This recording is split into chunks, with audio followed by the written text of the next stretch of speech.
रायगड जिल्ह्यातील महाड MIDC मधील blue jet healthcare कंपनीत 2023 साली झालेल्या दुर्घटनेत मृत्यू झालेल्या 11 कामगारांच्या कुटुंबियांना मुख्यमंत्री सहायता निधीतून आर्थिक मदतीचे धनादेश वितरित करण्यात आले।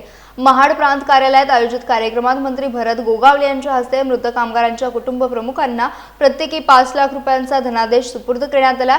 यावेळी बोलताना दुर्घटना घडली तेव्हा या मतदारसंघाचे लोकप्रतिनिधी म्हणून आपण तात्काळ उपमुख्यमंत्री एकनाथ शिंदे यांच्याकडे मृतांच्या कुटुंबियांना आर्थिक मदत देण्याची विनंती केली होती, असे मंत्री भरत गोगावले यांनी सांगितले। त्यावेळी मदतीची घोषणा करण्यात आली होती आणि त्यानंतर सातत्याने केलेल्या पाठपुराव्यामुळे महाराष्ट्र शासनाने ही आर्थिक मदत मंजूर केल्याचे देखील त्यांनी नमूद केलं। धनादेश स्वीकारताना मृत कामगारांच्या कुटुंबियांनी मंत्री भरत गोगावले तसेच महाराष्ट्र शासनाचे आभार व्यक्त केले। या कार्यक्रमाला संबंधित अधिकारी आणि लाभार्थी कुटुंबीय उपस्थित होते। मुख्यमंत्री सहायता निधीतून मिळालेली आर्थिक मदत दुःखद प्रसंगातून गेलेल्या कुटुंबांना काही प्रमाणात आधार देणारी ठरेल अशी भावना यावेळी व्यक्त करण्यात आली।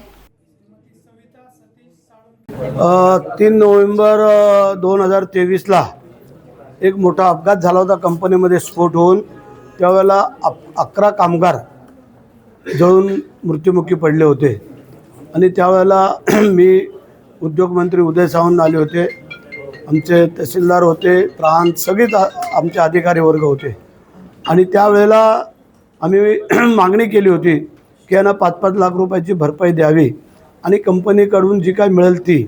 तर अशा प्रकारे कंपनीने काहीतरी 30 लाख रुपये त्यांना दिले प्रत्येकी आणि मग आम्ही गव्हर्नमेंटच्या तर्फे आपल्या शासनातर्फे 5 लाख रुपयाची मागणी केली होती। ती 8 दिवसापूर्वी चेक आले आणि ते आज आम्ही आमचे प्रांत तहसीलदार इतर आमचे पदाधिकारी यांच्या समेत आता जवळजवळ 7-7 कुटुंबांना आता ते चेक दिलेत।